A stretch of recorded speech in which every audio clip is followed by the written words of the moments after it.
ካገኘብኝ ዛሬውኑ ከነ ቤተሰቦቼ እቃችን ሰብስበን እንወጣለን። እኔ ሌባ አይደለሁም። ወይኔ ጉዴ! ቆይ ኤልሹን እኔ እንዳደረገችው ኑኑ ላይ አድርጋ ይሆን እንዴ? እንደዛ ከሆነ አለቀላቸው። በሁሉም ፊት ማፈራቸው ነው። በቃ ፈጣሪው አንተ ጠብቃቸው። ይሄን እንደማታደርግን ያውቃል። እናንተ ቆይ ለምን እንደዚህ ፈራችሁት? ይፈተሽና ከተገኘ ተገኘ፣ ካልተገኘ ደግሞ ባለቤቱ ትእዛዝ ነው። ኤልሹ ቆይ ይሄን ያክል ጊዜ ስታውቂኝ እንደዚህ ማደርግ ልጅ ነኝ? ታዲያ ለምን ፈራሽ? ይከፈታ። ኤልሹ እረፊ፣ አትሞጣም ውጪ። እንዴ ሰው መቼ ሲያለ ምክንያት ይሄን ያህል አይፈራም። በጣም ተከራከሩን እኮ። በይሉል ስጣቸው ይክፈቱት። ማም ይሄ ነገር የሚጸጽትሽና የምታፍሪበት እንዳይሆን ግድ የለም ስጠኝ።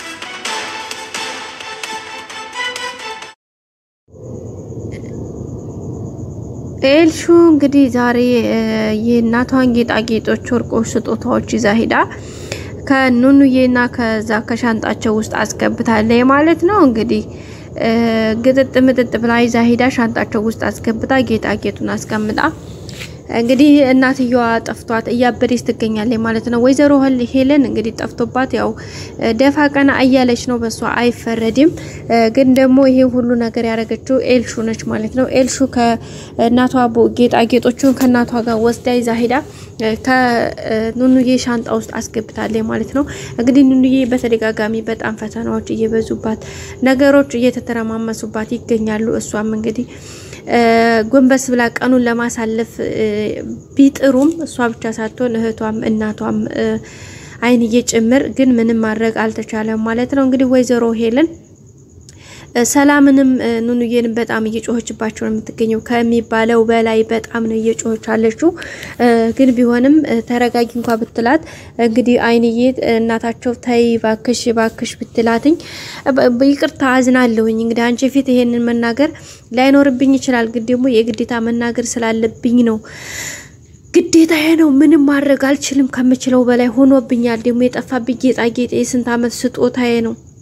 በገንዘብ የማይተካ ብዙ ነገሬ ነው የጠፋው። ስለዚህ እንዴት ዝም ልበል? እንዴት ይሄን ነገር ዝም ልል እችላለሁኝ? እያለሽ እንትን ትግላገኛለች ማለት ነው። እንግዲህ ልጇ እንኳን ለራሱ ታይ ማየ ተረጋጊ፣ ይሄን ነገር የተናገርሽ እንዳይጸጽትሽ ታይ ቢላትኝም አይ አንተ ተው አይመለከተም እማታውቀው ነገር አለህ እያለች ነው ማለት ነው። ቆይ እነዚህ ልጆች አንቺ ይሄን ያክል ጊዜ አብረውን የቆዩ አይደሉ እንዴ? እንዴት ብድግ ብለሽ የሆነን ሰው እንደዛ አርገሽ ትወነጅ ያለሽ? ይቀጥልስ የምንድነው? ቤትስ መፈተሹ ምንድነው? እንግዲህ ሰላምን አልጋዋን ሁሉ ትራሷን ሁሉ ሳይቀር ብርቁስቁስ አድርጋ ፈትሻለች ማለት ነው። የቀረው የኑኑዬ ሻንጣ ነበረ። እንግዲህ ሂጄን ራሴ ልፈትሽላችሁ ላምጣላችሁ ብትላቸውም እኔ ሂጄ አመጣዋለሁኝ ብላ ኤልሹ እንግዲህ በመታቀው ጓዳ ሂዳ አምጥተዋለች ማለት ነው። ስለዚህ ኤልሹ ሂዳ ያመጣችበት ምክንያቷ የተቀመጠውን ነገር አውቀዋለች ማለት ነው። ወይም የተቀመጠውን ነገር እንደተቀመጠ እርግጠኛ ነችና ሂዳ እንግዲህ አምጥተዋለች። በዛም እንግዲህ በጣም ነው ቤተሰቡ ሁሉ የደነገጠው። እንግዲህ እዚህ ሁሉ ሰው መካከል ኑኑዬም ሰላምም እኛ አልነካንም አላየንልሽም፣ ሌባሽን ፈልጊ፣ እኛ ያንቺን ጌጣጌጥ እንዴት እንወስዳለን እያሉ እየተድረቀረቁ ይገኛሉ። አዎ እነሱ አልወሰዱም፣ ግን ደግሞ የወሰደችው ወስደው ሳይሆን ይዛው ሂዳ ከኑኑዬ ሻንጣ ውስጥ አስቀምጠዋለች ማለት ነው። ኤልሹ በጣም እንግዲህ እንደምታያቸው በጣም ነው መጥፎ እንትን እያለች ነው። በጣም መጥፎ ድርጊቶችን እያደረገች ነው የምትገኘው። በቃ ከምላችሁ በላይ በቃ በማይቻል ነገር ነው እየደጋግማ እየመጣች አለችው። በቃ በጣም ሞራን የሚነካ ነገር ነው ራሱ። ጭራሽ ጓደኛዋ ነይ ቁጭ በይ ነይ ጓደኛዬ ቁጭ እንበልና ሲደባደቡ እንያቸው እያለች ሙርቲ ይዛለች ማለት ነው። እንግዲህ አይንዬ እናታቸውን በጣም ስቅስቅ ብላ እያለቀሰች ነው።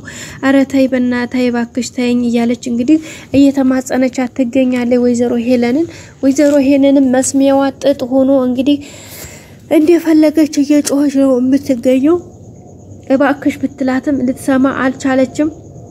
ለነገሩ ልክ ነሽ፣ እኔ ነኝ ምን ላድርግ ምን ይደረግ ብለሽ ነው ከነ ልጆቼ መጥቼ ተሰብስቤ እላይሽ ላይ ሰወድቅብሽ አንቺማ መናገር ይነስሽ እንዴ እያለቻት ነበር ማለት ነው። እንግዲህ ወይዘሮ ሄለን አይንዬ እኔ አንቺን አልተናገርኩም፣ ልጆቼ ሰረቁ ማለት አንቺ መጥፎ ሰው ነሽ ማለት አይደለም፣ ግን እኔ ደግሞ የተናገርኩበት ምክንያት አለኝ እያለች ትገኛለች ማለት ነው። እንግዲህ ለኑኑዬ እኛው ልጁ ስልኩን ሰጥቷት ነበረ አጋጣሚ ስልክ እያወራች እያለ እነ ኤልሹ መጡባት ማለት ነው ከክላሷ።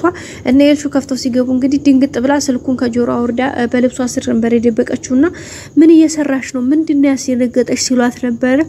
ኧረ እኔ ምንም አልደነገጥኩም እያለቻቸው ነበርና እና ተዚህ በላይ ምን ትሆኛለሽ አንቺ ግን ሰው ፍቅረኛ ላይ እንጥጥ ብሎ መንጠልጠል አይደብርሽም እንዴ አቅምሽን አታቂም እንዴ እያሉ እንግዲህ ሞራኗን የሚነካ ስድብ ነው ሰድባዋት ይወጡት። ግን ደግሞ እሷ ምንም አልመሰላትም ምክንያቱም ምንም አዲሷ ስላላደለ ቀን ማሳለፍ ስላለባት ዝም ብላቸው ነበር ማለት ነው። ግን አሁን በማይቻለው ነው የመጡት። እሱ ምንድነው እንግዲህ ኤልሹ የእናቷን ጌጣጌጦች ሰብስባ ይዛ ሄዳ ከኑኑዬ ቦርሳ አስገብታለች ማለት ነው። አሁን ይሄ ጌጣጌጥ ከኑኑዬ ቦርሳ ውስጥ ከተገኘ ደግሞ ሁሉም እንግዲህ እውነት የኔ ልጆች ይሄን አድርገውት ከሆነ ልጆቼም እኔም ከዚህ ቤት እንወጣልሻለን ብላለች። እንግዲህ አይንዬም እሷን ብቻ ሳትወል ልጅቱ ራሱ ኑኑዬ እኔ ቦርሳ ውስጥ ይሄ አንቺ ጌጣጌጥ ከተገኘ ቀጥታ ከዚህ ቤት እንለቅልሻለን ከነናቴ ብላ ነው ያወራችሁ። እሷ የራሷን በየዋህ ልቦኗ ምንም አለማድረጓን እንጂ ያቺኛይቱ ምን እንደሰራች የምታውቀው ነገር ስለሌላት ነው እንደዛም ያለችው። ስለዚህ አሁን የሁሉ ሰው ተሰበሰበበት መሐከል ላይ እንግዲህ ቦርሳው ሻንጣው ሊፈታ ነው። ሻንጣው ሲከፈት ደግሞ ጌጣጌጦቹ በእርግጠኝነት ይገኛሉ። ለምን እንግዲህ ኤልሹ ስላስገባችሁ ማለት ነው። ያኔ ሲገኝ ደግሞ ሌባ ተብለው ሁሉም ልጆቹም እናትየዋም ከዛ ቤት ይባረራሉ። ከቤዛ ቤት ተባረሩ ማለት ደግሞ ለነሱ ምንም እንኳን ፈጣሪ የራሳቸውን ነገር ባያሳጣቸውም ግን ለለቱ ይጎዳቸዋል። ለምን ማረፊያ እንኳን በጣም ነው የሚቸገሩት ማለት ነው። ውድ ቤተሰቦቼ ሰላም ውዴና የተከበራችሁ ቤተሰቦች እንዴት ናችሁልኝ? እኔ እግዚአብሔር ይመስገን በጣም ደህና ነኝ።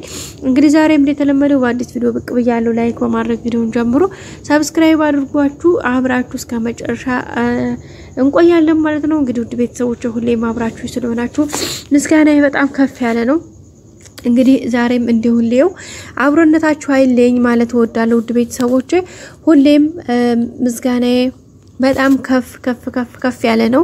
ዛሬም እንግዲህ እንደወትራችሁ ላይክ ሰብስክራይብ ሼር በማድረግ አበረታቱኝ። ውድ ቤተሰቦች ኮሜንት አስቀምጡልኝ። የእናንተ ኮሜንት ለኔ ትልቅ ነገር ነውና የተሰማችሁን ነገር ኮሜንት ላይ አስቀምጡልኝ፣ አስተያየታችሁን ጻፉልኝ። ስለዚህ በአስተያየታችሁ መሰረት ሐሳባችሁን እቀበላለሁኝ። ውድ ቤተሰቦች ስለምታደርጉልኝ አብሮነት ስለምታበረታቱኝ ምስጋናዬ በጣም ከፍ ያለ ነው። መልካም ጊዜ በያላችሁበት